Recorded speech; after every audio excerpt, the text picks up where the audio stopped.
Welcome to Atlanta.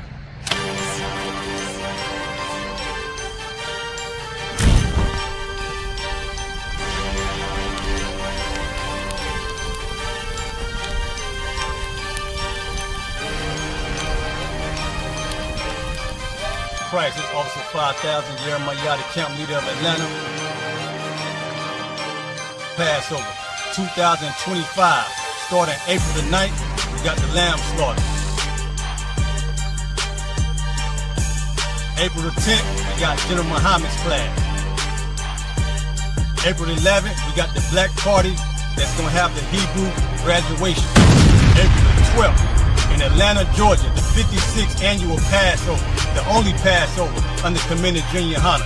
Our great and holy King has honored us for turning our lives from the darkness to the light, man. There's no greater gift you can receive than to wake up to the truth and then commit your life to saving your brothers, man. Looking in their eyes and seeing their faces and seeing what they've suffered and what they've gone through and seeing the end of it, man. It is a guaranteed seat in the kingdom of heaven, man. So in the name of our King Yahushua, we dedicate us another Passover of brothers and sisters' lives being saved. April the 13th, we got the Feast of Unleavened Bread.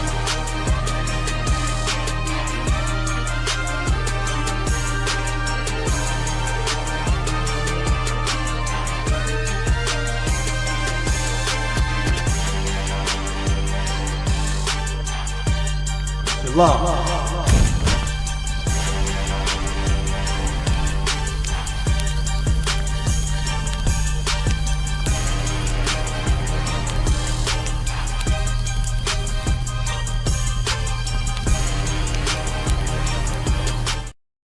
This video taken by the I.S.U.P.K is posted on the school's website and on YouTube. He says he and members of his Christian Bible school are well within their First Amendment rights. But shop owners say they've heard enough. Today in court, their lawyers argued the group is trespassing. In addition, they say the group's repentant.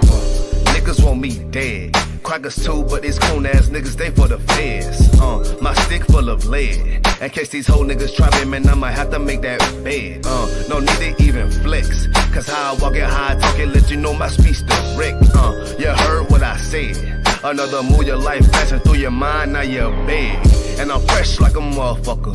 Niggas hating cause they more want us. I'm just coolin' by myself, but now they all on me. Shut up, bitch, eat a dick, I don't wanna love you. Sippin' that pool wow, got you laced up out your suit now. Look what you finna do, wow, it's hot. Hop around these niggas till you flop. I'm busy getting mine, but all these niggas wanna duck. But it's cool, let me know I'm on the top. Steady in the courtroom, always fighting cops. Call the white man the devil, and that's off the top. So they try to stop my movement with a block, but I beat the case every damn time, so they watch. Waiting on a nigga to try to make me slip up. Walking up on me like homeboy, what's in your cup? Do you have any drugs? Well, let me see the slugs. Make it your bitch ass back, get mad, you ain't getting love. Your wife made you clip it damn nuts, yeah I know. Crazy what coon people will do for these hoes. But I ain't even pressed, I see why you going on. My nigga, you dead wrong, bust a netball, get it on. Black and white land, shit is crazy. Black and white land, shit is crazy. I'm freshen up, cleaner than the motherfucker. Good juice in my cup is redder than the blood sucker. Drip on leak, yeah, drip on me. Hey, talking about, but what the fuck do you mean? Yeah, you see these damn bitches, they be choosing on me.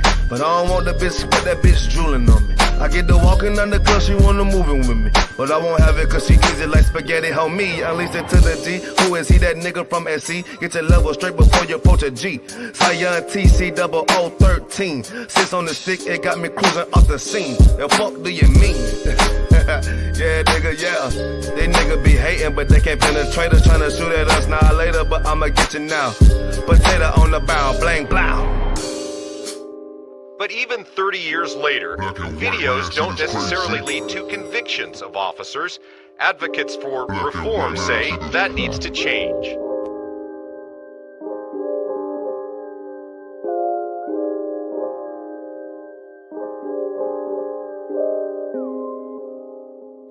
Shaw. SHALAM. Shaw, man, you know what I'm saying? Realest nigga out here, man. Nigga turned up, feel me? Nigga turned the city up. Fucking with his music. We out of color right Where we at, though? Where we at? Greenville, South Carolina, man. Where we at? Shout out Shaw, man. Turned up, man. Damn right. Fuck with him, man. Get him in that. Right. There go, brother.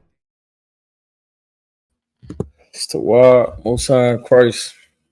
All right, we're going to get it started. Let's go and clap it up right fast. All right, Shalom, Israel. We the Israelite School of Universal Practical Knowledge. Start out of 1 West 125th Street out of Harlem, New York, under Commander Jenny Yahanna. Of course, we're not affiliated with no Christian organization, no fake Hebrew Israelite group. You know, under any of these groups that think they got the truth and really don't know what's going on. You understand? If y'all got any questions, any comments, any concerns, anything of that nature, we're going to do our best to address them. You understand? Y'all lock in online, get in that chat room, run that chat room up, ask your questions. Of course, we got the call in, right? We got the call in number that's up there. The brother going to put the call in number on the screen. You know, go ahead and call into the stream if y'all got any questions or comments as well. You want to be heard, you can get a brief moment to ask your question or a comment. You understand? The phone number should be on the screen now. All right. Also, go ahead and check in online and get your attendance. You understand? Your name and where you checking in from. Your name and where you checking in from so we can jot down your attendance. All right. Tonight, of course, if there's no questions online, no questions in the classroom, we're going to dive straight into the topic. You understand? Tonight is Monday night history class. I'm Precinct Officer of 1000 Barak. I got Precinct Officer of 1000 Bakwashi with me. I got the brothers, the sisters rocking and rolling with me in the classroom online. You understand? We just going to dive straight into the topic. All right. Tonight being Monday night history class, what better topic to go into than, of course, President's Day? You understand? If you see the title of the class, it's titled The Oval Office Oppressors. You understand? Many different evil men sat in that very same seat, pushing the very same agenda, fooling God's chosen people with all of their wickedness, all of their lies, all of their evilness, all of their hatred towards God's chosen people. When you look at every other race of people in this kingdom that gets love and gets businesses and gets roads and pavements named after them and schools and cities named after their forefathers. Meanwhile, the people who built these monuments and built these cities and designed these cities and served in their wars have done nothing to harm America are at the bottom of society. When you look at what's going on in every other race of people that participate and get a bigger piece of the pie that they did not cook, get a bigger piece of the pie they did not bake, they get a bigger piece of the pie than the people who actually slaved blood, sweat, and tears over this place. So today, many oppressors lie to themselves. For the life of me, I don't understand it. I don't understand how any black person today can talk about some voting, can talk about some vote or die, can talk about some, the civil rights movement and what it is that our forefathers marched for and yada, yada, yada. Let me tell you something about those forefathers that marched. You understand? And trying to join us to this place and begging the white man, begging our oppressor, or begging any of these oppressors, these heathens, for any sort of sympathy or empathy for our conditions and equality for our conditions. Those forefathers of ours that did that, those were not real black leaders. Those was not revolutionaries. When you talk about what actually should happen when we're faced with an adversary as such, is we are supposed to separate. Of course, you would only know that if you knew that, if you actually was taught the truth according to the Bible, you would know God's ways and it would not be a mystery. Isn't there a common saying in America today that God works in mysterious ways? Ain't that a common saying? God does not work in mysterious ways. He doesn't work in mysterious ways. You can find out how the Most High works right there in the scriptures. So for somebody to turn around, Salagi, let me pause right fast. Also online, give me ones in the chat if the audio is too loud. Give me ones in the chat if the audio is cool. Give me twos in the chat if the audio was messed up. Ones in the chat if everything's solid. Twos in the chat if the volume is off. I'll give you about 30 seconds. I'll give you about 30 seconds to get me together. Ones in the chat if the audio. Absolutely. My brother came through. Give him a hand. Brother came through. Something told me you was at the door and something said you was like, yeah. It's a black man indeed. You understand? I know a black man made Jack Daniels, Oh, Shalom. I think we all understand, right? The water for that, though. You understand? How you feeling? You too wild, Most High Christ. Good to see you in class, all right? The water too. All right, and we got to preach together. Give him another hand, Selassie. And got to preach together. I definitely appreciate it, right? So the last point I was trying to leave off on, right? So make sure the audio is straight. One's in the chat if the audio is cool. Two's in the chat if the audio is not cool. We're gonna keep it going, all right? There's a common saying in America right now that is God works in mysterious ways. And the Most High does not work in mysterious ways. If you want to find out how the Most High works, all you have any record to pick from in the Bible to understand the Most High. You understand how he judges matters and how he judges situations and why this society is the way it is today. All of those answers are inside of the Bible. The problem is the wrong people have been opening their mouth. Them people that have been opening their mouth gave you a Christian doctrine, oppressed you with it, took your land with it, took your woman and your children with it, took your brothers with it, locked them up and incarcerated them into prison systems, did everything to try to break apart the black family. Those are the ones that opened their mouth about this Bible. And then they were able to pull a few of us out with a little bit of a crumb for any black lady that wanted a safe spot inside of America's kingdom. What you find out is that spirit has been on this earth many times. You don't believe in reincarnation. The same spirit that you see today of the home Sambo behind Negro. There was a Sambo about 100 years ago, 200 years ago, 300 years ago, 500 years ago. Somewhere on that plantation with some black man opened up his mouth talking about we need smash. Somewhere on that plantation, you gonna find some sisters that like some of that white meat. Then got together with some of that white meat and is loving. You understand that the Bible says there's nothing new under the sun. Just like there's nothing new under the sun, there's always the Lord has always preserved a select few. You understand, to hold account of his word and hold account of the truth. You understand? If our mouths were shut up, as the Bible say, the walls would speak, the rocks would speak, the ground would speak, the animals would speak. You understand? If our mouths were shut up, you can't hold back the truth. You understand? So now, when you get to talking about President's Day and talking about how there's nothing to celebrate of these evil men and how oppressors lie to themselves today and really got nerve to say we are nothing like our forefathers. How many of y'all say y'all heard some white person say, well, my best friend is black. We grew up in the same neighborhood. My best friend is black. And automatically you get a black card. You understand? White woman, she get in the cookout, everybody feel awkward. The moment she puts some hot sauce on the chicken, everybody looking over their shoulder to see what she gonna do. And what it takes in the black community to give a white person a black card is when you watch the white girl come in the cookout and you're waiting for her to put hot sauce on the chicken, she's accepted. She's accepted just like that. You understand? That's not wise whatsoever. That same type of slackness, that same type of jolliness to want everybody to love, that doesn't come from what it is that we were supposed to be raised on. That is not inside of the Bible. Nowhere in the Bible does it say let somebody put a milkshake on your head the way Martin Luther King said it. Nowhere in the Bible does it say to let your oppressors just bully you and smack you down and smack you around and then you turn around and beg them for rations. Nowhere in the Bible does it do that. Nowhere in history has that been done. Any nation of people today that have their own kingdom, have their own army, have their own nation, have their own land, and have their own constitution, they didn't march to get it. They didn't dance and chuck and jive to get that freedom that they had. They had to fight for it. Luckily for black people, the only fight we have to do is just change our lives. All you got to do is stop is take your lips and remove them off of our oppressors' behinds. Move it off of it. You making their behind look mad melanated, as these woke people like to say. You making their behind look mad melanated. How much our black people's lips are glued to the behinds of our oppressors. We got to cut that nonsense out, man. The Lord, the one thing that I love about the Lord, and of course we're gonna get into the scriptures.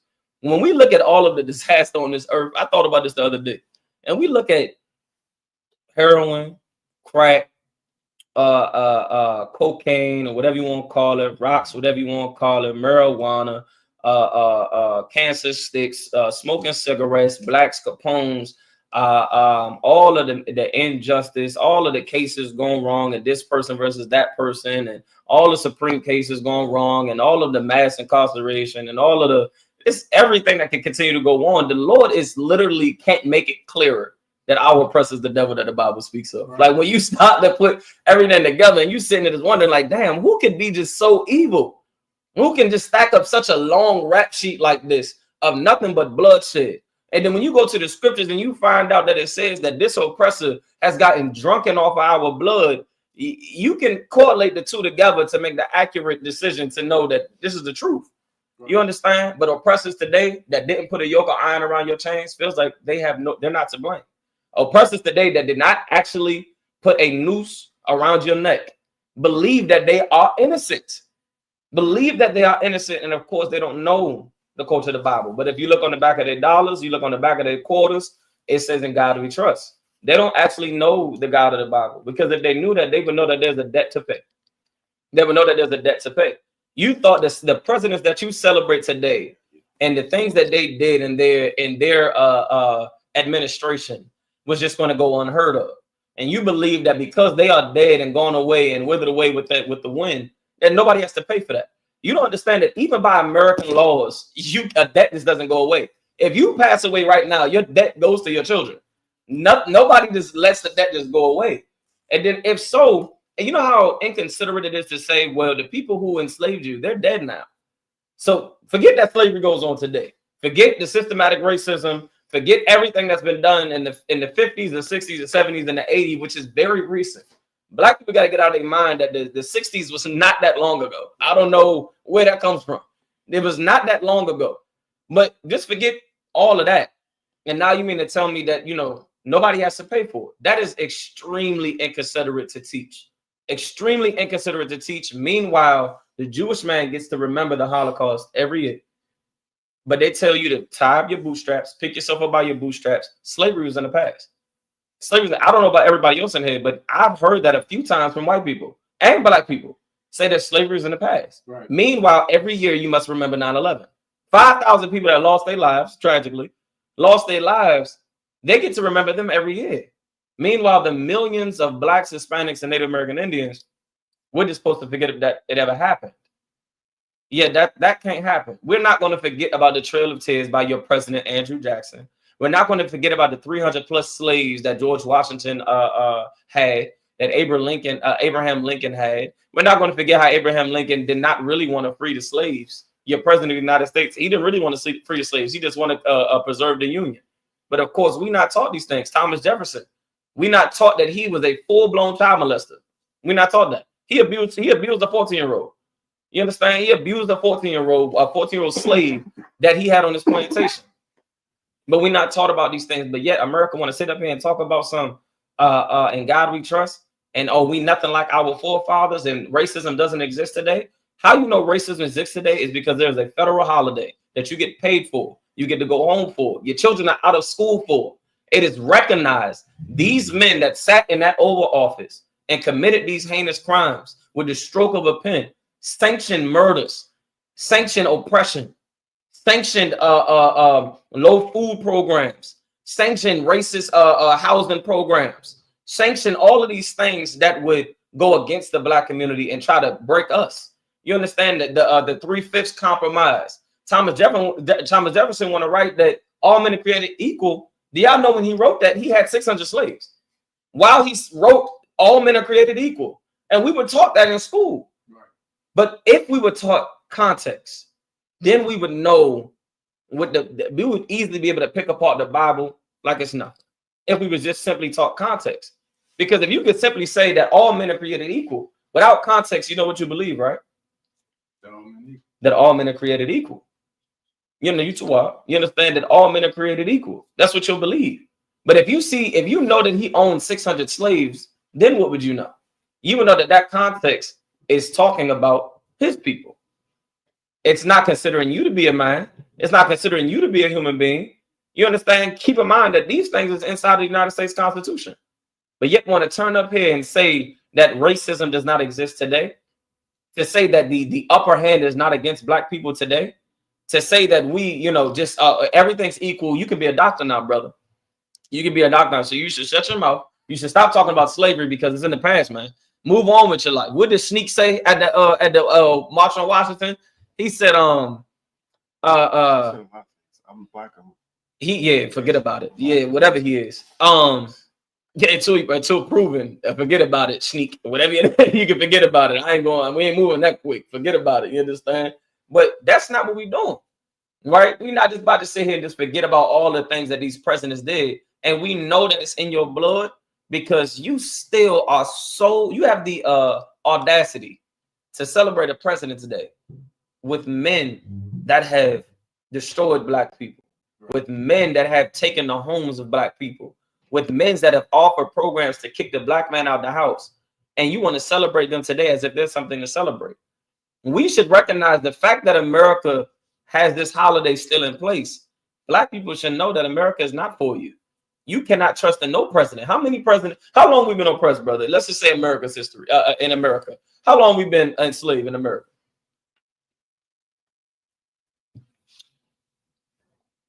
1611. Put that in years for me. Is about 400 some plus years in America, right? How many presidents we got? Lord knows, I don't even know. 40 something, 50 something, some of that nature. How many need to get in office before you believe that none of them, all of them got in office? All of them had the power to do something about the previous oppression. Okay, I get you. You say you're different from the rest. Stop. Make me an offer I can't refuse. You say that you are not the one that put a noose on the neck. And you say you're not the one that stole our land. You say you're not the one that committed genocide on us. No sweat. Now you're in office. What are you going to do now? And each and every president has done nothing for black people. Right. Not a damn thing for black people. In fact, they enforced and backed the very same things that they predecessor had. You understand? That's exactly what they did. They didn't come in there and say it's the new day. They didn't come. That was probably the first thing I said. It's a new day.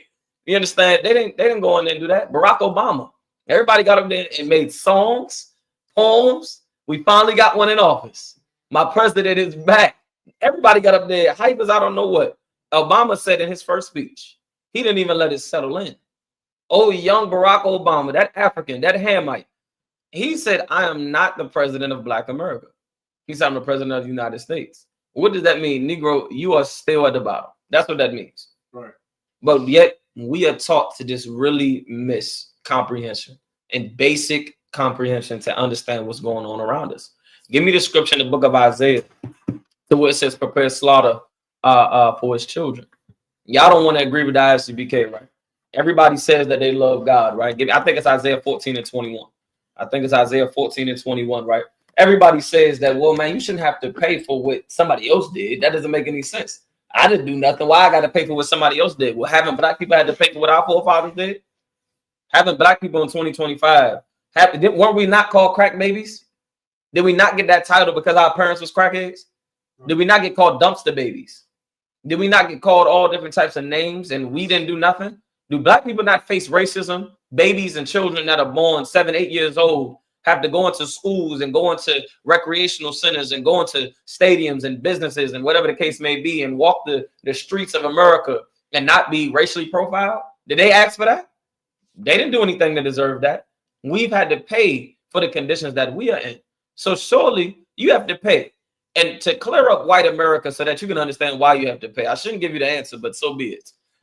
You got to pay because you benefited from what your forefathers did. That's right. Had George Washington not constructed in the 13 colonies and all of this and above and the men that was with him not constructed this society and this land through oppression, through poverty, through the enforcement of murder and lies, you would not have what you have today. Had it not been for Thomas Jefferson and Edison and Trump or Biden or Kamala or whoever you want to name, or Roosevelt and so many more, had it not been for them, you would not be so comfortable in Beverly Hills. Right. You would not be so comfortable in any state that's in America today had it not been for your forefathers. So I get it. You never did anything according to you. According to you, never did anything. You can't even apologize. If you white and online, let me test you. Get in the comment section and just say you're sorry for what your forefathers did. Give us an online boot kiss. Give us an online boot kiss. Each and every one of us will upload a picture of our boots. And you can send a kiss emoji at it. And this say you're sorry for what your forefathers did. I doubt any of you will. Because you're not only are you arrogant, not only are you ignorant, but you just don't have a heart. You're a people that is not a people like the scriptures say. So there's a reason, there's a justifiable reason on why the Most High has to lay down judgment the way that he said to lay it down. You can say it's unfair all you want, but I know how I feel. If the oppressor of my children was to pass away, somebody got to pay up. I don't know who it may be, but somebody got to pay up. It's not just going to be, oh, well, you just got to get over it. No. That can't happen. Y'all have no dignity. You didn't get back no land, but yet you say you're different. They talk about some damn 40 acres and a mule. I don't want no damn 40 acres and a mule. I thank the Lord that these oppressors ain't offers no 40 acres and a mule, because black people would have got food. That was a stimulus check back then. 40 acres and a mule would have been a damn stimulus check. I don't want that. Just like that old funky behind 1200 they get Donald Trump gave us some years ago. That old funky behind 1200. Black people got fooled by that low behind $1,200. I was listen. I'm black people. Let's not get it confused. That $1,200 look good for a second, boy. That $1,200 look good, man. However, we got fooled by that. That was your 40 acres and a mule right there. Right. As soon as you got it, you would have gave it away. We're gonna pull it out in the scriptures as well. You understand? Give me you got Isaiah for me? Come, sir. I believe it's Isaiah 14-21. Correct me if I'm wrong. Go ahead. Isaiah chapter 14, verse 21. Prepare slaughter. Say it again. Prepare slaughter. Say it again. Prepare slaughter. Hugs and kisses. Prepare slaughter. Now we should just forgive everybody. Prepare slaughter. Do you understand? If you repent, you understand? If you're an oppressor and you repent, surely you're not like your forefathers. What's it say? Prepare slaughter. Go ahead. For his children. For who? For his children. Now pause right there. For his children. It says prepare slaughter for the children. Now, what did the children do? Why is slaughter being prepared for the children? Keep reading. For the iniquity of their fathers. For the iniquity of their fathers. Y'all know what iniquity means, brother. Do you know what iniquity means? Go ahead. The wrong they done. The wrong you done. I'll take it. No swag in my hand. I'll take it. Iniquity means crime. For the crimes. It says prepare slaughter for the children. For the iniquity, the crimes that they committed. What's it say? Right after iniquity. Of their fathers. It says prepare slaughter for the children. For the iniquity, the crimes of their fathers. The children got to pay for what the fathers do. Which y'all don't understand, and why that sounds so foreign, like a foreign concept for y'all.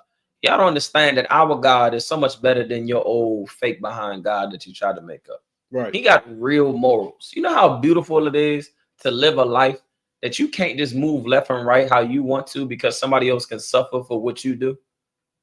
Do you know how beautiful that is? Do you know how that provokes brotherhood in the community? Right. That what I do can get you hit. Right. From what I do. From what I do, the whole family can be destroyed. What does that make you do with your own life? That makes you cherish it. That makes you say it's not about, oh, we all die one day. It's about how you die. Right. Yeah, we all going to pass one day. But what are you going to leave behind? For your children and your family and your community and your brothers and your sisters, what are you going to leave behind? While oppressors don't understand that concept according to the Bible. They don't understand that concept. They understand how to preserve their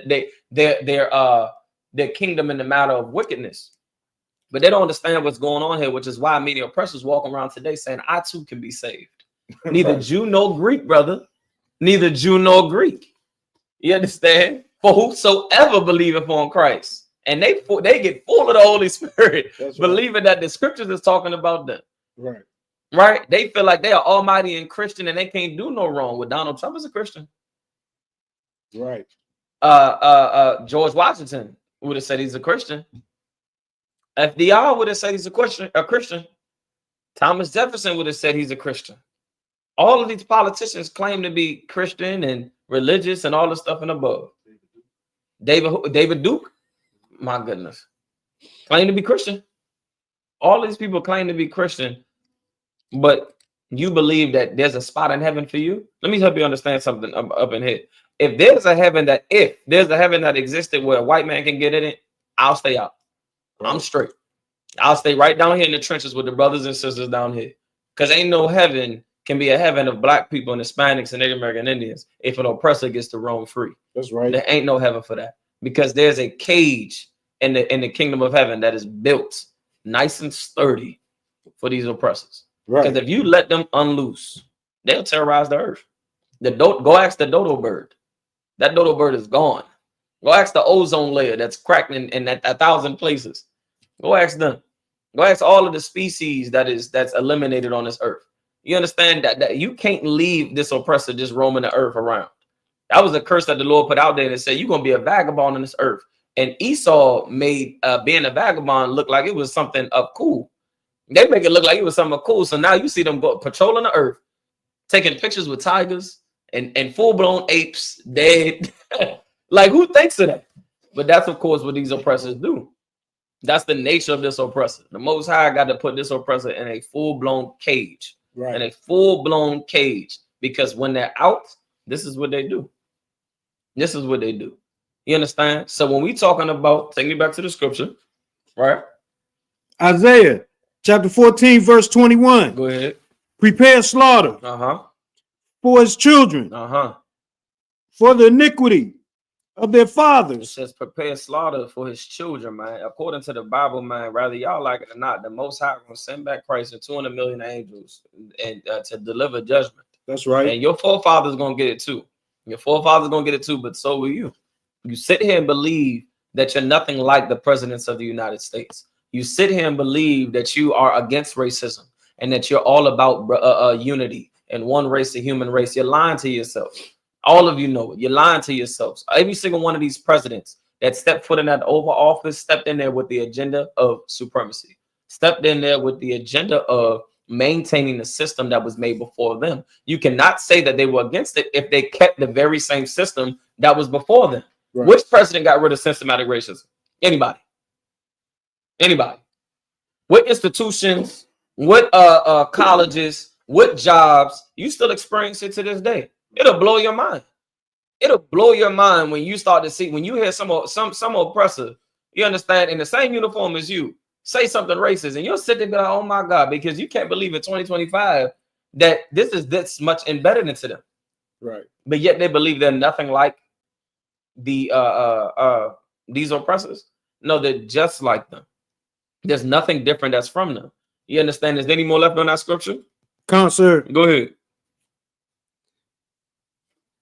That they do not rise, nor possess the land. That they do not rise nor possess the land. When the Most High send back Christ, these oppressors are not going to rise anymore. They're not going to rise. They're not going to possess the land. They're not going to be in control anymore. You understand? And this judgment is going to take place on the children. This judgment is going to take place on the children, meaning what? The children of slave masters. That's right. You understand? The children of slave masters are going to have to suffer for what their forefathers did. And hopefully it teaches you a lesson. Hopefully it teaches you a lesson. You can't just get away with crime. You can't. You can't just get away with crime and believing that nobody has to pay for it. Do you understand that the Christian church has been the sole pushing drive motor engine behind black people believing today that nobody has to pay for slavery? Right. Can you believe that? Today, there are black people that is roaming the earth that believe nobody has to pay for lynching. Nobody has to pay for the lies. Nobody has to pay for the judge line of court. Nobody has to pay for the sworn officers. Nobody has to pay for any of it. Nobody has to pay for ignoring black medical treatment inside of your medical fields. Nobody has to pay for it. Nobody has to. That's Christianity. That's black Christianity. Right. That's a lie. But I sit there and tell you to forget about what's been done to you. They receive justice for what's been done to them. That's what happens there. But us, we're just supposed to forget about it. Our black leaders make us feel comfortable within America. Right. Try to make us be successful in America and become a part of America. When you were there ain't a job or a dollar sign that you could get to make you a part of America, black man. Right. Your blood and your sweat and your tears, black man and black woman, make you the soil collects your blood, man. The soil collects what it is that you've done for this place and what it is that you've built for this place. You understand? You've done more for this country than any president of the United States of America. Right. You've done more for this country. You've sacrificed your life. You've been on the front lines. While all of these pressers sit behind a pen, while your lives are destroyed, while the programs that the government assistance is waved away from you. And I don't care, you can't name me not one thing. We're going to go down a bunch of these bills that was passed that I guarantee you black people believe what's for you and meant to help you. Section 8 was never meant for you. That was not for you. Right. The GI Bill. Oh my God, that's a big one. 1944, you know, the GI Bill was originally meant for white veterans, right? That wasn't until later that black people received the benefits from the GI Bill. Right. You wasn't a part of the GI Bill in 1944. That wasn't there. Listen, man, Barack printed out some stuff today. Barack printed out some stuff today and tried to get some things together. You understand what's going on with you, brother? How you feel? You too what? Most sound crazy. Good to see you. You understand? Yeah, Barack came prepared today. We're going to expose all the lies because y'all got black people believing that y'all actually did something for us. The housing programs, the unemployment line, Section 8 was not meant for us. Welfare, that was meant for Jewish, white, poor families. That was not meant for black people. But all you got to do is do your research. Otherwise, you'll be forced to believe that the unemployment line, the welfare, the Section 8, and all these other different things was meant for you. Listen, America has never done anything for black people. And the moment you think that they have, it's always for their greater gain. That's what we have to understand. The moment you think, why do you think that when voting comes around that they say everything that you want to hear? And then when you recognize it, by the time you pick your head back up, because you work in 12, 14, 16-hour shifts, you're doing about 3 jobs. You're handling 10 damn kids. You're doing everything that you can. And by the time you pick your head up, the whole term is over. The whole term is over. I don't even remember Joe Biden's term. All I know is he was old and 1 cough away from falling. Right. That's all I know. Donald Trump, all I know is these are 80-year-old men arguing. That's all I know. By the time I looked up, I'm too busy doing whatever else. By the time I looked up, somebody's in office, the next one's in. When are we going to actually open up our eyes and just dip into a little bit of history? Dip into what's actually currently going on so you can understand that they just ain't doing nothing more than what they've done in the past. Ain't doing nothing more but who's arguing over control of the slaves. You understand? Who's arguing over who has the power and all this and above. It's the same thing. Same thing, different day. That's all it is. Right. Yeah, I mean, but these oppressors, man, they want to try to fool black people. You're not fooling us. You're very much just like your forefathers.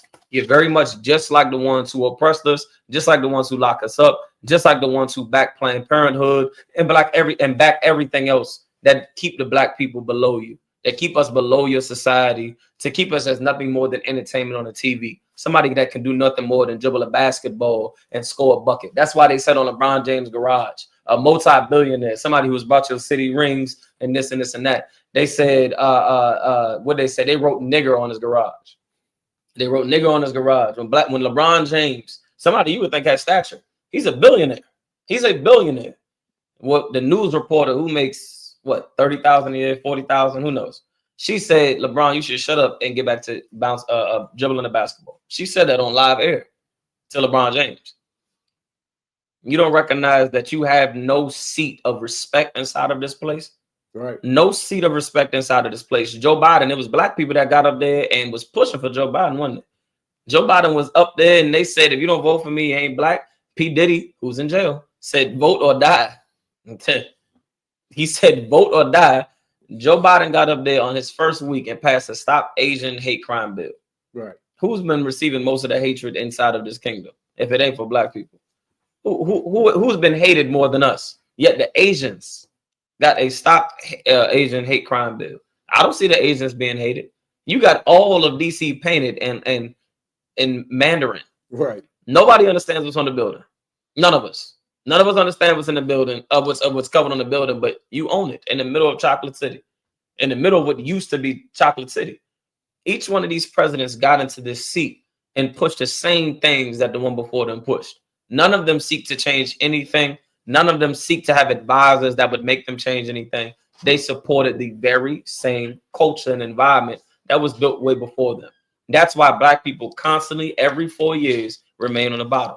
Every 4 years, our family does not get any better. Every 4 years, our economic structure does not get better. Every 4 years, nothing increases in the black community. Our families continue to be destroyed. Well, the Bible wants us to understand you cannot rely on this oppressor. You can't rely on some slave master to take you out of slavery. That is a ridiculous concept. Right. You cannot rely and believe that some oppressor is going to get up there and give you the blueprint to getting out of slavery. That is insane. Meanwhile, they're the ones that put you in slavery. That is a foolish thing to believe in. You understand? And the Most High is trying to warn us of this. Who has an apocryphal on them? Any one of you brothers got the apocryphal on you? Give me Ecclesiastes 12 and 10. And brother right here, give me Zechariah 11 and 5. You understand? We're going to dive a little bit into this Bible so you can understand something about these presidents that sit down in these seats, man. If you don't understand one thing about the Bible, it tells you the spurs of the thing that's going on around us. The Bible says a wise thing to do is to try the spirit by the spirit. Test these black leaders that claim to have the real blueprints of fixing us, that claim to have the solution to fixing us and all of our problems. Try their spirit by the Most High Spirit. See if that thing is authentic. What you'll find out, it's not authentic. Right. What you'll find out is they're getting a dollar in the back room from the white man. What you'll find out is they pushing their agenda. When you talk about anything, any wisdom that's outside of what the Bible is trying to teach you and broaden your mind on, you off. Right. You lean into your own understanding. You thinking that you know what's right and you thinking that you know what's wrong. You don't. How do I know that every single, I saw the video, an old video, Commander Yahanna was breaking it down. How do I know that these oppressors, that these black leaders have failed? How do I know Martin Luther King failed? And this is exactly what Commander Yahanna said. How do I know Martin Luther King failed? How do I know Malcolm X failed? How do I know T.D. Jakes failed, and Al Sharpton and Creflo Dollar and Somofo and Eddie Long and the rest of these cats here that got up on a podium and lied to black people? How do we know they failed? Just look at us. All we got to do is look at you. Right. All we got to do is look at the black household. All we got to do is look at the black merge. All we got to do is look at the union that goes on in our communities. All we got to do is look at the beef that continues on in our communities. All we got to do is just open our eyes and you will see clearly that these black people have failed. Right. Clearly. Go in any black home in America and tell me they don't know the name T.D. Jakes. Go in any black home in America and tell me they have never heard the name Al Sharpton or Creflo Dollar or what's Farrakhan. Tell me they haven't heard these names. So your name is known. How is it that we are still in the same conditions? How is it that we are still not inspired to do better, to change our lives for the Most High? How is it that we still not? How is it that we still voting? How is it that we are still voting? How is it that we still trusting these oppressors and we still begging? How? Right. President's Day happened today, and none of our, you got to imagine, black people got a day off of work, and that's all we worried about. We got a day off of slaving.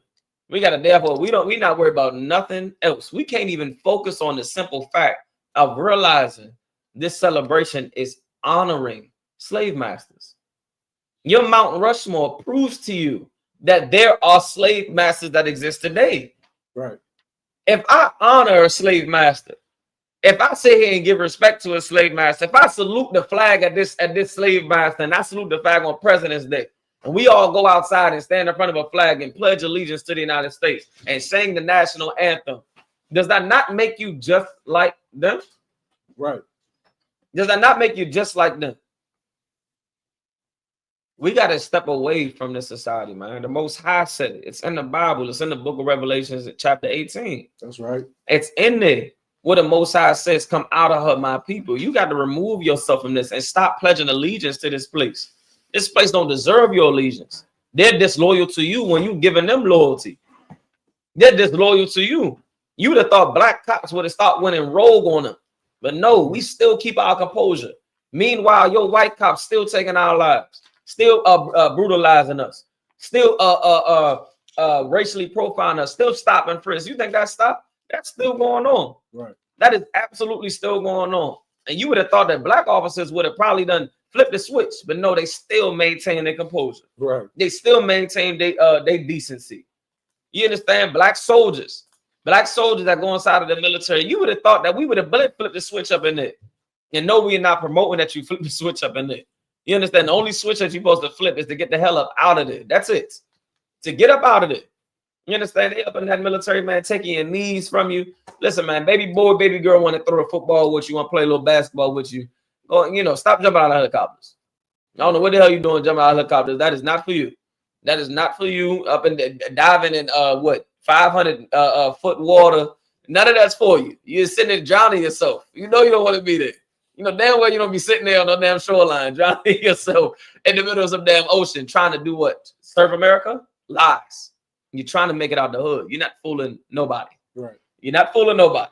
When black people join America, it is not for the prosperity of this place. You're lying. It is absolutely to make it out the hood, to make a better life for yourself. Ain't that what every black parent said in here? All of us are different ages. All of us have black parents.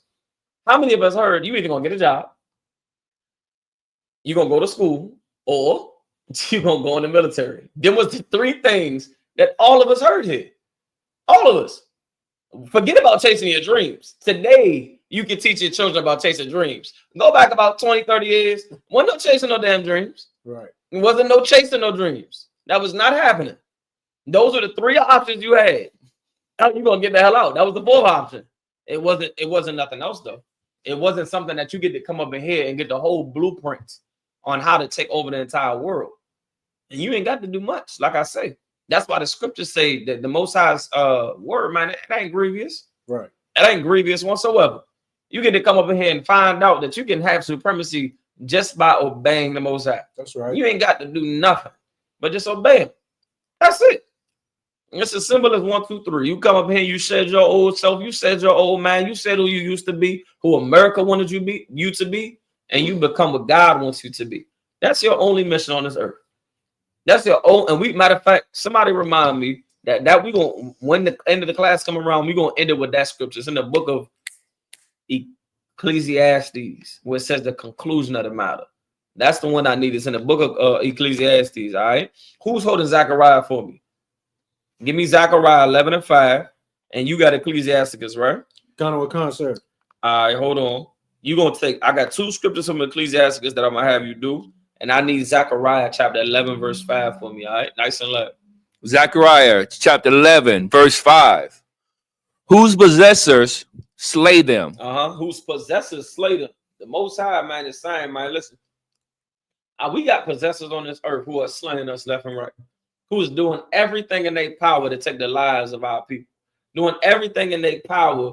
You understand? Zechariah is doing everything in their power to try to oppress us and try to harm us and trying to put us in poverty. Understand? We reading in the book of Zechariah. This spirit been on this earth for a long time, far before Donald Trump, far before Joe Biden, far before George Washington. Right. You understand? It's been on this earth. We reading it in Zechariah. Yeah, there was possessors back then, oppressors back then, who was slaying us the same way we being slayed today, the same way that we being overpowered today, the same way we being lied to, the same way that we are possessed. When you look at your possession, look like everything you have to do. You want to make a business and you think you're a boss. We are a lying here. You're not a boss. Well, I got my own, and I got my own this. You got to report to some white man. You want to leave this country, you know what you got to do, right? You want to go to a land, you got to get you a what? A passport. Right. You're not a boss. You cannot go where you please. You got a social security number. Tighten up. You're not a boss. You understand? You got to report to somebody.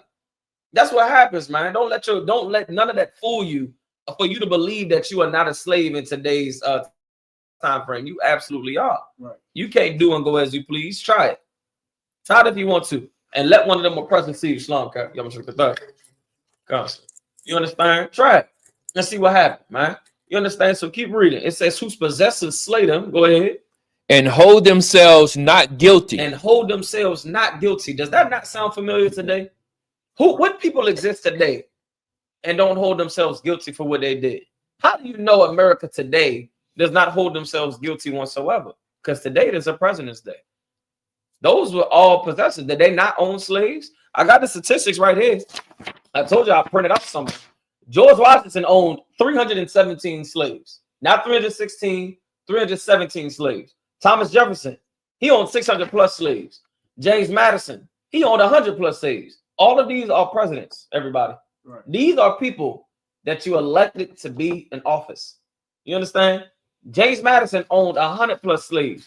Andrew Jackson, Trail of Tears, he owned 200 plus slaves. You don't know who Andrew Jackson is? He's the white devil on the back of your $20 bill. That's who Andrew Jackson is. 200 plus slaves. Zachary Taylor, that old white devil, 150 plus slaves. All of these were presidents of the United States. When you hear president in today's time frame, without knowing about the shystiness of these people, when you hear a position, you naturally think honor comes with that position. You naturally think respect comes from that position. You would be fooled if you ever saw them behaving a certain type of way. And man, because you expect it to be, damn, I thought you would be like, you know, up here, like you real put together. Right. No. In that Oval Office, in that dirty behind chair, sat white men that owned slaves. Right. Today they were celebrated. Today they were honored. Today America's government honors them. Today you learn about them in the schools. Your children are learning about Andrew Jackson right now. Your children are learning about Chief George Washington. They're learning about it today. Right. They're not learning about the things that we are talking about right now. That scripture is trying to tell us, man, these possessors, man, they slay us and they don't even hold themselves guilty. That's how you're supposed to regulate. That's how you're supposed to understand what type of supremacy you have over top of you. You're dealing with a nation of people that constantly are at your neck. Pause what you got and give me Ezekiel 35:5. Right? You don't understand that this is a perpetual hatred that's been going on. When you look around and you see 30, 40, 50, 60, 100, 200 plus years of constant oppression, of constant actions that have enforced and been behind the destruction of black people, and been behind the destruction of us not rising, and been behind the motor and the engine behind of us being underneath them. That has all been backed by every single president of the United States of America. Right. They ain't a righteous behind that then sat down in that Oval Office. Not one. The Black Codes was created inside of that Oval Office. You understand? 3/5 of a man calling you less of a man and less of a human was created inside that office. Right. A plan to take the black man out of the house was created inside of that office. You understand? Housing programs, programs to make sure that you couldn't start a business, and to make sure that you couldn't get some type of medical treatment, and to make sure that you had a way to end the lives of your babies in them abortion clinics. All of these things was sanctioned by the administration of America. Right. The administration of America goes so far outside of the Oval Office. It goes so far outside of it. It's embedded into them. Y'all know it's in rednecks. Y'all, nobody argues rednecks. Nobody argues trailer park. What they call it? Trailer park trash. Nobody argues trailer park trash. Y'all know, them cats over there, they racist. Nobody argues that. You don't understand that a suit or tie or a plaid shirt in the middle of some damn woods in a trailer park, they're the same people. Right. You get confused by German, Irish, Poland, Caucasian, this and you get confused by those things. All of them are white. That's right. All of them are white. You understand? The Dutch, all of them are white. The German, all of them are white. You look at the wars of past history, that is white on white crime. That is white on white crime. You understand? But that's the spirit of this oppressor, man. They are roaming this earth and they've claimed lands that they do not actually own. Right. You understand? Like, that's what happens. All of these presidents lack any sort of morality. Any sort of morality. If you ask someone your person right now that you know is not yours, and somebody comes to claim it, we up ahead be, oh man, my bad. I ain't even know it was yours, man. Here you go, my bad. With nothing. America know that this land is not theirs. America knows that those neighborhoods are not theirs. Right. They know it's not. But yet, anyway, nobody speaks on it. Nobody speaks on what's going on and all of the tragedy that's going on in this earth. And you can tell it just by the damn television. I don't even watch TV no more. And my number one reason is it absolutely bothers me for me to turn on that TV. Now, I know the oppressor is the devil. But for me to turn on that TV and you having damn commercials about vacuums and crock pots. All of the nonsense that's going on in America, all of the abduction, all of the human trafficking, all of the sex trafficking, there's serious things that are going on. And how you know they're not being affected? Because if it was their children, you'd get Amber Alert. Right. Don't you know Amber was a little white girl? Amber was a little white girl. Amber was not a black girl. The Amber Alert that every single phone gets on alarm that comes on your phone when somebody goes missing, it came from a white girl going missing. So when you see today that they go on TV and you look at all of the networks that's talking about pans and spatulas and blankets, with all of the things that's going on in this earth, that just tells you that they're comfortable. Right. That tells you that they're fine. When you look at all of the government agencies, some of you know, Code Adam. Adam was a little white boy. Code Adam inside of some federal facility for a child going missing. That was a little white boy that went missing. When one of them are harmed, they immediately come out with an Amber Alert. They immediately come up with a Code Adam. They immediately take action on it. But let us being harmed, there's no code for that. Right. Let us go missing. There is no code for that. Show me the president that made a code for your little black son or your black daughter that went missing. Show me. But yet, surely they have the answers. Surely they know what to do with us. Surely they have all of the means to save you, and they care about it. What you thought because you have a phone and you can dial 911, that means that they're going to come to your rescue. What's the sister that just got shot in her head? What's her name? What's the sister a couple months ago that just got popped in the head? She called the cops. Thought she heard something outside. Sandra. I want to say her name was Sandra. Y'all know who I'm talking about, though, right? The one that just recently went viral just now. You understand? So what you thought you could rely on a phone call? Right. You can't rely on the Amber Alert. You can't rely on this. You can't rely on that. Constantly is being shown in front of us that we should not put our trust into this place. Right. And that's also coming from the Bible. You understand what you got, brother? I was just thinking how so comfortable Esau is here. No, they go on vacations. Mm-hmm. I'm 54 years old. I can't remember the last vacation. Oh, you young, man. You know, no, we don't go on vacations. No, we don't. You know, nah. They're eating wine and cheese at 10 o'clock while your black behind is at work. While you mad and throwing things around the house because you missed the damn train and you missed the bus. They're eating wine and cheese at 10 a.m. That's what's happening. They're traveling. What they doing? Sandra Massey, the water. Sandra Massey. You understand? Macy or Massey, some of that nature. Yeah, she thought she could rely on these oppressors to come and save them. All she said was what I believe it was she thought she heard something outside. Right. It ended with her getting shot in the head. That's how it ended. Constantly, it is being shown in front of us that this spirit of this place has never been okay, has never been safe. From the lowest police officer that has the right to execute you on spot, all the way up to the head of America, the president of the United States, all the way up to them. Black people, we got to realize what is actually in front of us and what it is that we should do while we recognize that these presidents, that these leaders, that these oppressors have never, ever, ever, ever had the means of protecting you, has never, ever, ever had the means of giving you a solution to be better. That can't happen. When we were better coming right out of slavery, we had Black Wall Street, we had Rosewood, we had black cities. We had marriages that was at the lowest percentage of divorces. Our families was together. Well, when that went downhill and the HBCUs went downhill, is when the civil rights movement happened. It's where you had black leaders that tried to join you to America. Right. That's when that happened. When they tried to burn down Black Wall Street because why? It wasn't because somebody whistled.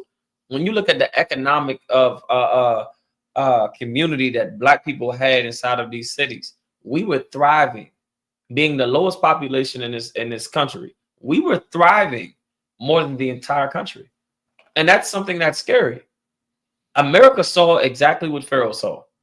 That if they're multiplying, these slaves are multiplying. They're having babies and babies and babies. And if we don't do something about this, they're going to overpower us. You know, a white person, they have a problem having a baby. Show me the white man you know that got 13 children. And them white women can't breastfeed for nothing. It's powder that come out that damn nipple, boy. It's powder that come out that nipple. It's a fact. A black woman, listen, they used them, but abused black women. They used to have black women nurture white babies because white women cannot produce milk. You're just, your sunscreen in a bottle. Your sunscreen in a bottle. Everything on this earth hates you. That's right. Except black people. Unfortunately. Unfortunately, black people love you. Unfortunately, my people who you've harmed love you. Unfortunately, my people who you've lied to love you. Unfortunately, my people who you've deceived still vote for you. Still beg for your assurance. Still beg for your assistance. Still beg for your kindness. You understand? Damn the damn kindness, man. We don't want your damn kindness. Right. Damn your kindness. Damn all of that. The Most High, there's nothing that this place could do to turn away the wrath of God that's coming here. Right. There's nothing you can do. It's far past me. You can be mad at this stream all you want. I mean, I guess. But you know, you got a bigger thing to worry about. You know, you got a bigger thing. I can't fly UFOs at the speeds of 500 miles per hour and stop on a dime. I can't do that. I got a problem stopping in the truck I got. I can't do that. You understand? I can't. That was a question. I can't do that, man. I can't do that. You understand? Salagi, take me back to the scriptures. I'm rambling. Take me back to the scriptures. Who is holding Ecclesiasticus? Give me Ecclesiasticus. Somebody's holding 12 and 10. And give me Ecclesiasticus chapter 40, verse 28. Ecclesiasticus chapter 40, verse 28 is what I need, all right? I want that first, and then I want Ecclesiasticus 12 and 12 and 10. All right, let me know when you got it. When you got it, just go ahead and read. 14. Go ahead. So, what was the other verse you want to say? Ecclesiasticus chapter 40, verse 28. What was the next one? Ecclesiasticus 12 and 10. Book of Ecclesiasticus chapter 12, verse 10. Book of Ecclesiasticus chapter 40, verse 28 through 29. I'll show you what the Most High want the slaves to be in, what mindset we should be in. You understand? Because ignoring these presidents, ignoring the fact that this oppressor got the nerve, got the audacity to sit up here and have a damn President's Day. Like, it really should make you really just have a nasty taste in your mouth to recognize that today literally is celebrating slave masters. Right. It's literally celebrating presidents who people voted for. So rather they own slaves or not, you're just as bad as George Washington. Right. You're just as bad as James Madison. You're just as bad as Thomas Edison. You're just as bad as Thomas Jefferson. You're just as bad as them. If you know somebody abused a child and you say nothing, you're just as bad as the abuser. Right. You're just as bad as them. You're them. You're guilty by association. You're guilty because you knew about it and you said nothing. You did nothing about it. You used to have little postcards that was sent around America. You know what a postage stamp is? Y'all know what a postage stamp is, right? Right. Used to be a postage stamp of a black man or a black woman getting hung. And that was being sent around to say Merry Christmas and to send letters and how you doing, Sally, and how you doing, Karen. That was being sent around with your black behind choking at the top corner of that letter. That happened. That happened. And today we act like it just never happened. Right. I don't give a damn if every white man in America got on their knees and every white woman got on their knees in this kingdom today. In 2025, February 17, got on their knees and apologized to the slaves. Right. I don't give a damn about your apology, me personally. I don't give a damn about your apology. I cannot speak for the unspoken word, for the unspoken dead bodies. I can't speak for them. Right. I can't speak for the injustice that was shown towards them. I can't sit here and say I forgive you. You got black people that's open their mouth in a place that they're not supposed to open their mouth. How the hell could you say I forgive you for slavery? How could you say that? How? You just gonna sit here and say, you know what? Yeah, now what you did, we forgive it. No, everybody is not, bad, and we're going to move on from this. Who are you to say that? Who are you to say that we're just going to forget about slavery? Right. I guarantee you, if them slaves that was dead were still alive, they would look at you stupid as I don't know what. That's right. They would look at you absolutely stupid. If you're a black man out there with a white woman, you should just imagine a slave right on a boat just looking at you. Just looking at you just like this. Right. If you a black man and you inside that ballot and you writing down who you about to vote for and you about to turn in your ticket and get your little I voted sticker, you should just imagine a black slave is just over here just looking at you just. If you a black, what was it? A black woman getting a white man, you should understand there's a black slave somewhere that if they was alive, they would look at you and just say, we would be disappointed. Imagine how they would feel if you had a black slave right now sitting next to you. Just try to use your imagination just a little bit. And there was a black slave sitting next to you with their back pieced up, flesh falling out the side of their back, flesh falling out the side of their necks, right? A little black child. Imagine a child sitting next to you, and their arm is all the way torn up because some dog nibbling on it. Just imagine it. Let that all the way sink in. There's some black child sitting next to you, and their arm is destroyed from some dog that sicked them during the Fugitive Slave Act. Or if you was a slave and you got away, that it was legal to hunt down slaves. Or imagine some black child that got their arm nibbled on and their leg nibbled on. And imagine they sitting right next to you. Imagine that some black sister sitting right next to you. And evaluate your life to if that would make them proud of you or if that would make them disappointed in your actions in your life. That's what you should look at. And if you got to sit here and swallow slow, if you got to sit here and be like, and hold your head down, if you got to sit here and feel like, man, I don't think this would have made them proud, then you know better. Then you know better.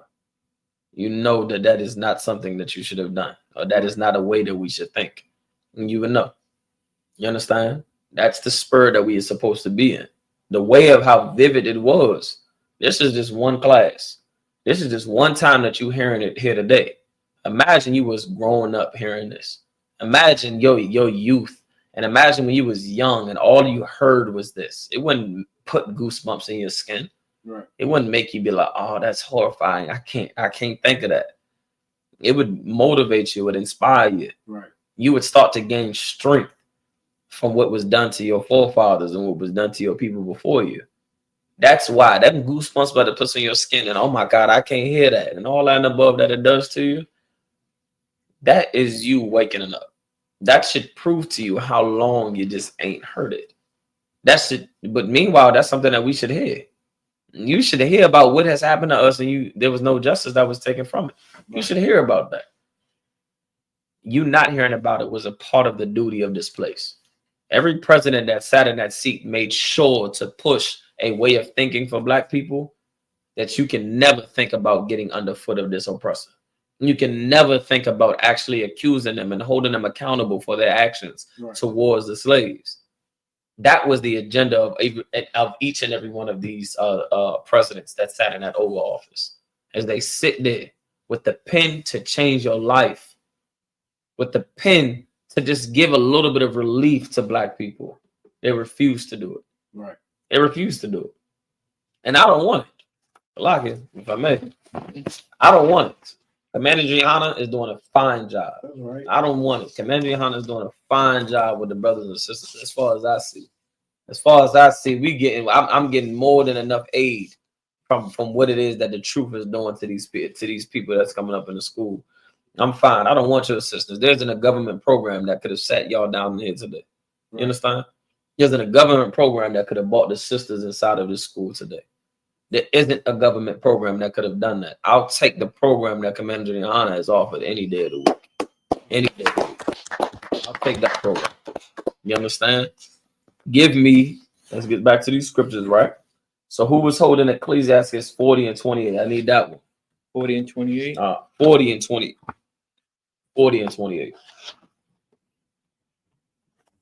You understand? I'll take that program any day of the week. I get a brother like Officer Bakwashi. Y'all don't know. Officer Bakwashi used to walk. I'm gonna tell a story. Officer Bakwashi used to walk around here with a big old chain around his neck. I'm talking about one of the chains that you would put on a ship with an anchor. He used to walk around here with a chain, a silver chain. You understand? Lord knows that thing had to be about 80 pounds, 100 pounds around his neck. I ain't lying. That's how they talked about Samson. I ain't lying. You know, black people, I ain't lying. You understand? Also, because used to walk around here, I know if I went in some government program, I may have got some personal, assistance to give me some bread, give me some this. I got a full-blown grizzly bear, a full-blown lion that's ready to maul anything in his path. You understand? I got two brothers that's trying to get raised up in this school. Some brothers that I can rely on, some brothers that can help me out here, help me out there. I got sisters that's trying to come in here and do what it is they gotta do. Ain't nothing that the government programs have ever offered. Right. It ain't nothing that they've ever offered. And here you get a family. And here you get somebody who's gonna look out for you. And here you're gonna get somebody that's gonna try to tell you to do right. That's gonna tell you what's wrong. You understand that? Here you get everything. When you want to look at some damn real black leader, all you gotta do is tune in. All you gotta do is go look at Commander Yahanna. All you gotta do is look at the fruit of the I.S.U.P.K, and you'll see that what we can do with you, you'll change your whole life in 15 minutes. You got brothers and sisters that come into school. You learn more about the damn Bible in 15 minutes than you did your entire life in the church. Right. In 15 minutes, you find out more. That's what the truth is about. These oppressors don't got the truth. These oppressors ain't really trying to get you to be righteous. They're not really trying to get you to have justice. What better leader do you want? You want some president of the United States that's going to sit here and lie to you, that's going to sit here and ignore your problems, that's going to sit here and make your problems worse? That's what you want? Nah, we can't have that, man. I don't give a damn how perfect my life was or whatever you want to call it, which it was not. You understand? Was or whatever you want to call it. When I look at the lives of my people, that means so much more. Right. That means so much more. You understand? Imagine a world where we actually get our families together. Like, I really imagine that for a second. Really imagine what it's like to not ever in your life again see another black man or black woman on drugs. Right. Imagine what that looks like. Imagine the day where there is no more YNs and your sons and your daughters are not trying to lose their lives. Imagine a day where you don't have to worry no more. Where you don't have to worry no more because you know the streets is safe. Them streets only exist in the kingdom of Christ. That's right. That's going to be on this earth. That's going to be on this earth. Imagine that. Imagine a day where you don't have to worry about some oppressor talking to you sideways. You understand? Making you feel less than a man, making you feel less than a woman, right? Making you feel like you ain't nothing. Imagine that is completely gone.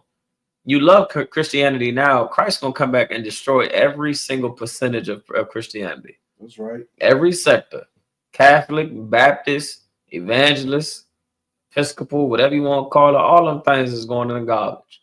All of them is going in the garbage. It's gonna be one ideology across this entire earth, and you're gonna thank us for it, right? As the scriptures say, the entire earth is going to rejoice when the righteous is in authority. That's a kingdom that's coming today. That's what everybody in here is sitting for in here today. That's right. For a kingdom that is going to be righteous. While you sit here and look at all of the evil men that have sat in that chair inside of that Oval Office, the throne of the Most High, the throne that Christ is going to sit in as he leaves this earth, the chairs that y'all sitting in is better than that chair inside of that damn Oval Office. You understand? Right. That chair that you in, brother, and that you in, and that you in, and that you are in, is completely better than that Oval Office chair. That's right. These chairs right here build real black men, build real black sisters, build integrity, build morals. Men came after them damn other presidents inside of that damn White House. And what did they become? Evil? What did they become? Old? And here you look mad young. You start to get young. You start to find yourself again. You thought you had it in you. Also not gonna come out. You used to say it all the time. Every old dog or something of that nature got that one last fight in them. Y'all come in here, y'all get to looking young. That damn Oval Office boy start looking like Obama, man. You age like goddamn. You age like a leaf. You age like a leaf turning season, man. And here y'all get younger. You find your youth again. You get zeal again. Right. You wake up again. You got brothers that come in here. I love that brother, man. Salagi, also because you may know, because I know you be out that way. That brother out there in Baltimore, that older brother, he's like the oldest brother in the camp out there in Baltimore. Man, you understand? You got brothers that come in here 80 years old, man, can barely walk, can barely talk, come up in here and get in all black and humble themselves, man. The Lord got something special for them, man. The Lord got something so special for them. You understand? Like that really gotta really imagine like you're better than them. You're so much better than them. To find the truth, to be able to look past, not look past, but to actually envision yourself being in a better position than what these oppressors is the best thing you can have. Right. While their white supremacy is at its end, supremacy on this earth for these heathens is at its end. It's at its end. They on a last leg. I'm telling you. It don't matter how strong you think America is, and you shouldn't at this point. It's so obvious. The Lord, once again, he puts it right in front of your face. You got Vine, you had World Star, you got TikTok, you got Instagram, you got Facebook, you got YouTube, you got everything of you to be able to see the conditions of this place. And it's not for you to ignore. Right. It's not for you to ignore. It's for you to sit up here and say, man, this kingdom is really about to fall. And if you knew anything about history, this is exactly how Assyria fell. It's exactly how Babylon fell. It's exactly how Rome fell. It's exactly how Greece fell. It's exactly how Egypt fell. It is exactly how the previous empires before America fell. Arrogance, destruction within their society, not being on the same page, government power issues. All of these things was compiled issues that led to their fall. We just got to understand that that's exactly what's going on here today. Right. You understand? That's exactly what's going on here today. Who holding the scripture for me? I need that Ecclesiastes chapter 40. I need that ASAP. Ecclesiastes chapter 40, verse 28. Go ahead. My son, lead not a beggar's life. Say it again. Lead not a beggar's life. Say it one more time. Lead not a beggar's life. The Most High is not in cahoots with us leading a beggar's life. That's right. We was never supposed to beg these oppressors. And you got to understand who you're begging. Why you need food, I understand, brother. Why you at thirst, I understand. Why you need housing, I understand. I get you. It's hard out here. I get you. Understand who you begging to. Right. You got the nerve to beg to Lyndon B. Johnson. You got the nerve to beg to damn Roosevelt. You got the nerve to beg to some damn Donald Trump or some damn Joe Biden. We not begging for none of that. I'd rather just ask a brother over here, hey, you got a place? You got an extra pillow I can sleep on the floor? Right. I'd rather ask if I can sleep on your floor than to go to this damn white man and to beg him for a crumb. I'd rather rely on my brothers and my sisters. I'd rather rely on our community and lay on the strength of our people than to go back and to give honor, to beg to these people, to beg to them to give us somewhere to lay our heads, to beg to them to give us some food, to beg to them to give us some damn housing or some damn land. Right. I'd rather just go holler at a brother or a sister. I'd rather just go holler at y'all. You got a couch I can lay on, man? I ain't expensive. I'll take the couch. Come on. I'll take the couch, man. You got a corner I can cool it in, man. You understand? Like it ain't nothing, man. Like that's I would rather do that. Right. And it builds unity. You let me, you understand? We work out something that we can be brothers together. You open up a whole damn door to what it is that I would do for you. Right. I'ma always remember what you did for me. But if I don't have to look at you for help and I look at the oppressor for help, why would I ever need you? Right. Why would I ever need you? If I know that I can rely on some government program to give me some housing, why would I need you? If I know I need child support, what I need you for? If I know that I got this and I got that, what I need you for? Yet all of that, once again, like I said, it's a backdoor for oppressors to utilize for us to not need one another. Right. The moment you can realize that the war has been started and you need your brothers and you need your sisters, is the moment that we really start to rise and we really start to build. You understand? That's when that really happens. Right now, count yourselves lucky. There's going to come a time frame where that door is not going to stop knocking. I'll never forget the day Captain Shock and General Muhammad, Commander Yahanna said that. There's going to come a day where you're going to see Denzel Washington up in here. Dave Chappelle is going to be sitting in class with you. That's right. You understand? It's going to happen. He's trying. Yeah. It's going to happen. These celebrities, your favorite celebrity, Beyonce, is about to be sitting right up in this chair. And we're going to tell her, hold her peace. And all that single lady stuff nonsense, you can take it up out there. There's going to come a day that happens. You understand? You're going to humble yourself up in here, man, because you're going to realize exactly what the priests and prophets have been telling you for years. For years and years and years. I think about it so much. I've been in school for some years. I ain't going to tell you how long I've been in school.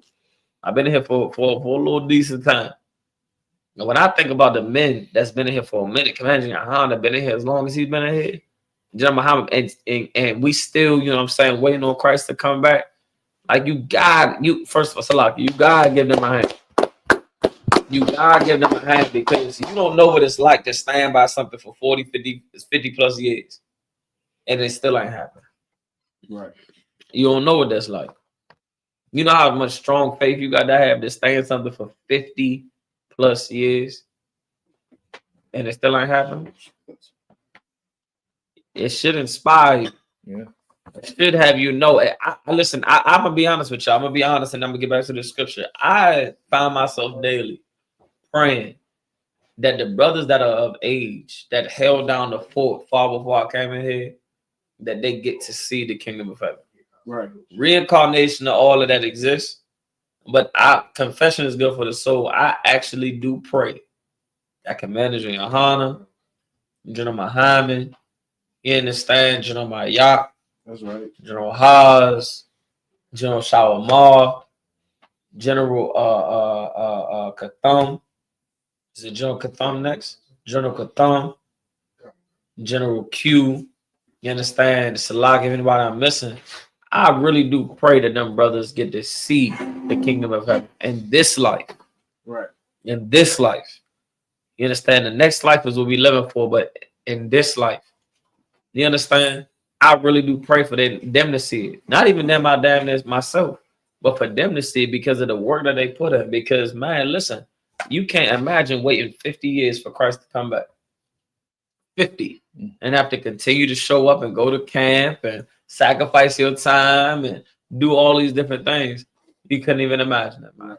So I honestly commend them type of brothers, man, and them sisters, man, that done stuck around for as long as they done stuck around. I commend the brothers and sisters that do not drop their sword and stay up in this fight and endure all the way into the end. I commend it, man. I absolutely commend it. Right. You understand? Like, that is a part of our culture. You understand? To stay committed to the thing that we made an oath to.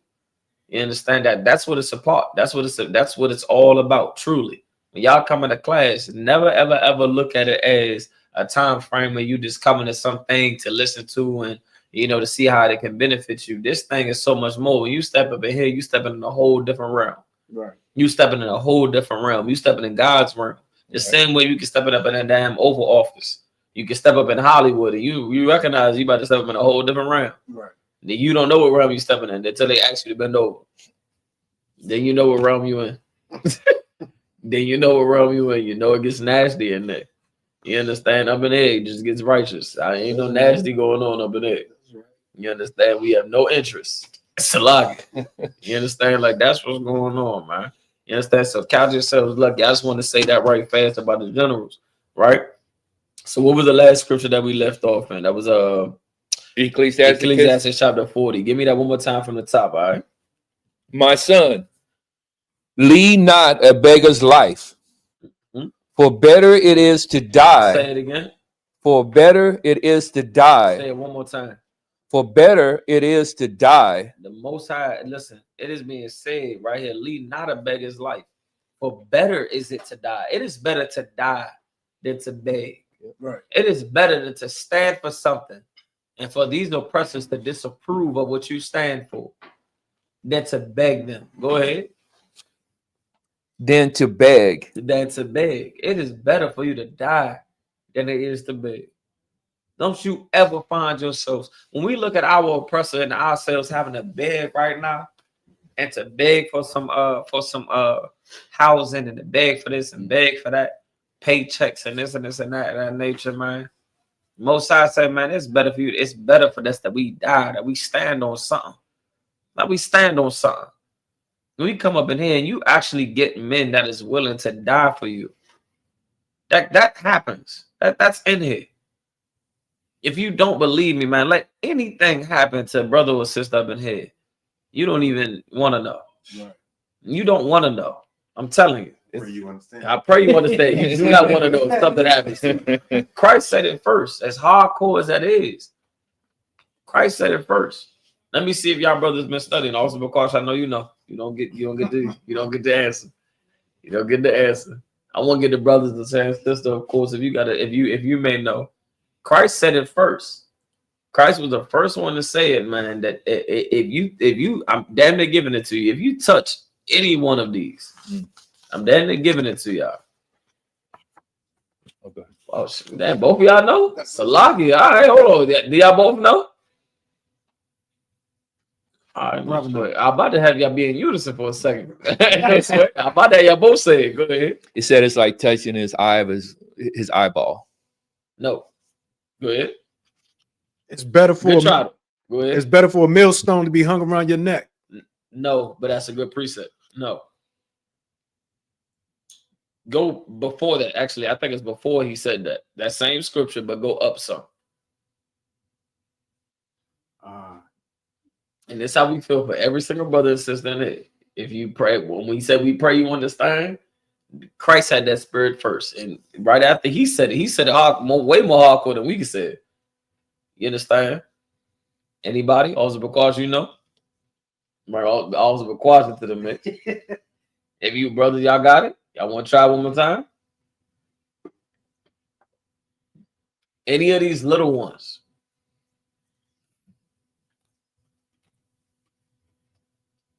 Brother looking at the screen trying to cheat. Good God. Good night. Looking at the screen trying to see you got there. Good. Good night. I'm going to give it to y'all for time's sake, man. Christ said, if ye touch any one of these little ones, Christ was referring to, metaphorically talking about the Israelites. You understand? Any of them, man. You understand? The Most High got something to do with that. You touch any of his little brothers and little sisters, man. We Christ's little brothers and little sisters. I don't think y'all really put things into perspective really how it's supposed to totally be. We Christ's little brothers and little sisters. You understand? Like when we put all that into perspective, just imagine yourself being a big brother, being a little sister. Somebody try to touch your sibling. Right. You gonna go hand. Yep. You gonna go in on them. You understand? Right. Well, that was the spirit of Christ. So when we talk about the brothers and sisters that sit in here, we mean the exact same thing. Anything happen to y'all, no sweat. I guess it's on and it's popping. You understand? There's brothers that have made names for themselves in here. You heard of the KC4? Go ahead. Please, Papa, what's up? Matthew's 18:6. Go ahead. But whosoever offend one of these little ones which believe in me, it will be better for him to tie a millstone. It's like it would be better for him that a millstone were hung around his neck and that he were drowned in the depths of the sea. What color are these words off? Red. So you mean to tell me that Christ is saying this? That it'd be better for you to tie a stone, a cinder block, a brick around your neck, and to be thrown into the sea, than to touch one of these young brothers and young sisters. Please. It's kind of even better. It says, if whoso shall offend, not even just whosoever shall offend. Yeah. Key in on that. If I feel offended, you might want to turn a damn cinder block around your neck. Just if I feel offended. If you tell me to cut my bed, there's going to come a time frame. Well, in Christ's kingdom, if you're a person, you dare to say that you should not have that bed, you should dare not have them braids, you should not have, you shouldn't be wearing that damn shield of David, you shouldn't be doing any of these things. Imagine the next thing that's going to happen is a cinder block around your neck. Imagine that's the next thing that happens, and you just thrown somewhere in the ocean. We ain't talking about folded up in some carpet, and we had some Italian mob, and we talking about this is Christ right here. This is in red letters now. Christ is saying this. So how the hell we get taught about this? When we talk about the damn Oval Office and what the hell it is that they done sanctioned and what the hell it is that they done allow, no sweat. Christ is going to allow. If you offend one of my little brothers and my little sisters, or one of my folks and my kin, no sweat. It'd be better that you should have just, before it got to me, you should have just went ahead and just tied a little brick around your neck and hopped in the damn ocean. That's what you should have did, according to what Christ just said. Right. It would have been better if you just did that. Well, y'all shouldn't be mad at Christ saying that. I know this should blow your mind that Christ even said out his mouth, but believe me, the Oval Office, them cats that set up they done sanction a lot. Abraham Lincoln, the greatest lynching in history. Do y'all know? Abraham Lincoln sanctioned it. Abraham Lincoln at one time lynched about 40 Native American Indians at one time. About 40. I think it was 38. About 40 Native American Indians at one time. That is right now, currently, supposedly, the biggest mass lynching in American history. That was done by Abraham Lincoln. Oh, honest Abe. That was done by him. Christ said, if you offend me, if you tell me my beard ain't, if you talk about my beard being patchy, get rid of him. If you a devil and you talk about any beard on Barack being patchy, Christ, I'm snitching immediately. Christ, he was talking bad about me. I'm snitching off the break. I'm telling you right now. If you some devil, some heathen out there, and you got the audacity to tell me about anything, that's right. Christ, he's just to talk about me off with his head. What you got was because them Hamites coming over here smelling like. I knew Officer Wadji in the class with the damn Hamites, man. Y'all don't know about Officer Wadji. He got a special dealing with these damn Hamites. I've never seen a brother on this earth have the amount of hatred that Officer Wadji has. And the amount of hatred that he has towards them is the amount of love that he has towards us. I absolutely love it. I absolutely love it. It just shows how much he rocking with us and not them. I absolutely love it. But to your point, absolutely. You come over here, I'm telling you. Do you know that's Christ is giving you a Karen card. Right. You heard of a black card, haven't you? Christ is giving you a Karen card. If you feel offended, it'd be better that you just tie your neck around a cinder block. So what would make you offended? That's all you gotta ask yourself. What would offend you from a white man or a white woman or Asian woman or a white or Asian man? What would offend you about what would offend you? Just whatever you can think of. No sweat. You're offended. My brother, let me handle it. Don't worry, you're offended. Karen was able to shine. Right. You will be able to shine. You can be Karen in the kingdom of heaven. Mm-hmm. You can be Karen. If you find a slave by the name of Steve that is not putting his all in on building your new home inside of the kingdom of heaven, you can snitch. Don't worry about it. You can snitch. You can full-blown say that Sally is not working hard enough. You can full-blown say it, and it's going to be handled. You understand? Yeah, in Most High's kingdom, you're not able to offend us. We didn't do anything to offend these men that sat down in the Oval Office. We did nothing to them. Right. We did nothing to America's military. We did nothing to America's police system. We did nothing to America's institutions. We did nothing to them to deserve the treatment that it is we've got. That's right. We've done nothing. But no sweat. The Most High has absolutely seen everything that you have done to God's chosen people. And when you sit up here and you want to honor some damn presidents today, you want to sit here and make it seem like y'all righteous. You want to call yourself white people. Y'all don't understand that nobody on this earth is white. Right. Nobody on this earth is white. Our oppressor is transparent. That's why you can see every vein in their body. You can see them turn red and blue and green. You can see them turn every color in the world. They're not white. They call themselves white because they believe themselves to be something pure. When you look up the definition of white, it means pure. They think that they're a pure race of people. The Most High ain't falling for none of that. We understand really what it is that those evil men that sat in these seats, and it would never be forgotten, not by the eyes and ears of the Most High in Christ, not by 200 million angels that is literally waiting on Judgment Day to help you remember President's Day. On Judgment Day, you want to have President's Day. It's going to be all about presidents. It's going to be all about presidents on Judgment Day. On Judgment Day, it's going to be all about the 4th of July. On Judgment Day, it's going to be all about you. It's going to be all about you. You understand? With that, we're going to go ahead and pass the class over to Priest and Officer Bukwashi.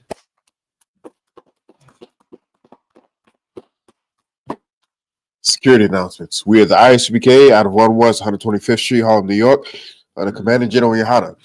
New rules for brothers and sisters. When a new brother or sister comes into the school, they are off limits for 6 months. They're to be saluted only. They're here to shed themselves of the world. After 6 months, if a brother or sister has an interest in a particular person, he or she must get permission from the head to speak to a brother or sister. There's another 6 months in which a brother and sister will court each other. After this 6 month period, the brother and sister will get permission from the head to marry. Tithes, which is a commandment, you can find this in Numbers 18:21 and Malachi 3:8-10. Means 10th in Hebrew and is pronounced ma'ashera. 10% of every penny of any increase the Lord gives you gets to the Treasury Department or a priest. It's like it gets to the Treasury Department or a teacher. Priest fund, free will offering for priests, not mandatory whatsoever amount you would like to give. Upcoming holy convocation is the next one is Purim, which is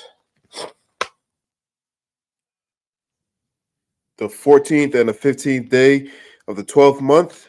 That is Thursday and Friday, March 13th and 14th, 2025. You can find us in Esther 9:20-31. The next after that, High Holy Day is none other than the 56th Lord's annual Passover. It's going to be held in Atlanta, Georgia. You know what I'm saying? April 12th. April 13th is the Feast of Unleavened Bread. That week prior, it's going to be a whole ton of festivities and activities for the adults, for the children, for the family, for all the Akim. And even if you can't make a get together, an event, it's going to be a party in the lobby. You know what I'm saying? Mm-hmm. It's going to go all night. It's going to go all night until you have to leave. That's how Israel is. You know what I'm saying?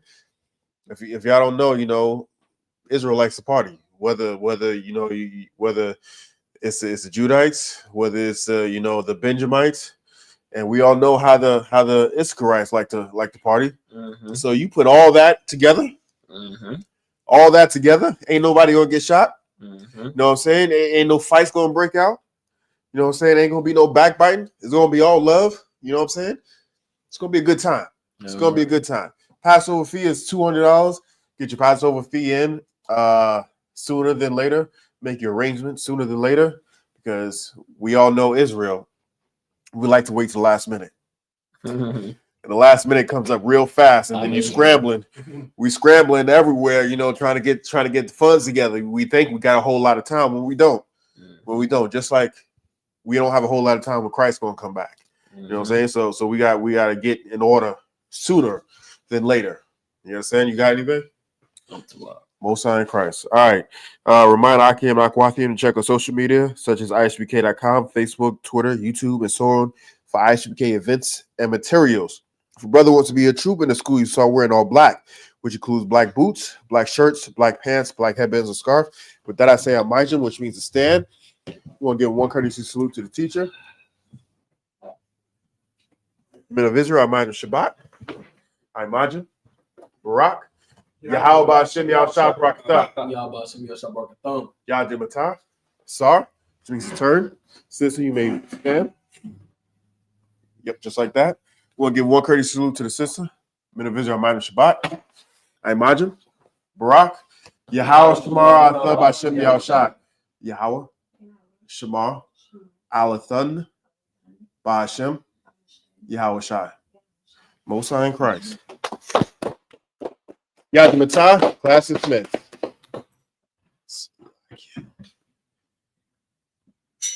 Welcome to Atlanta.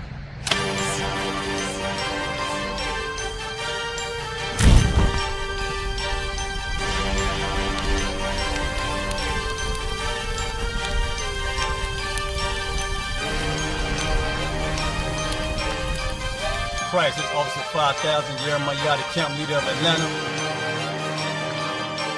Passover 2025, starting April the 9th, we got the lamb slaughter. April the 10th, we got General Muhammad's class. April the 11th, we got the black party that's gonna have the Hebrew graduation. April the 12th, in Atlanta, Georgia, the 56th annual Passover, the only Passover under Commander General Yahanna.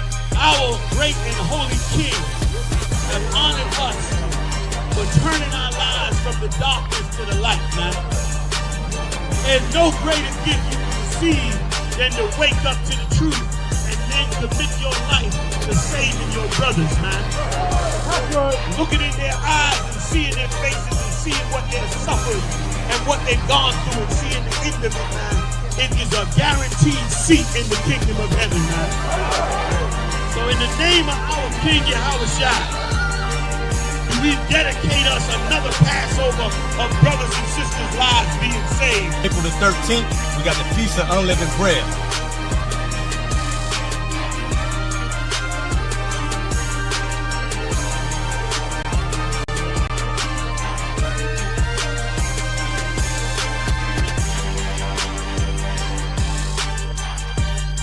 Shalom.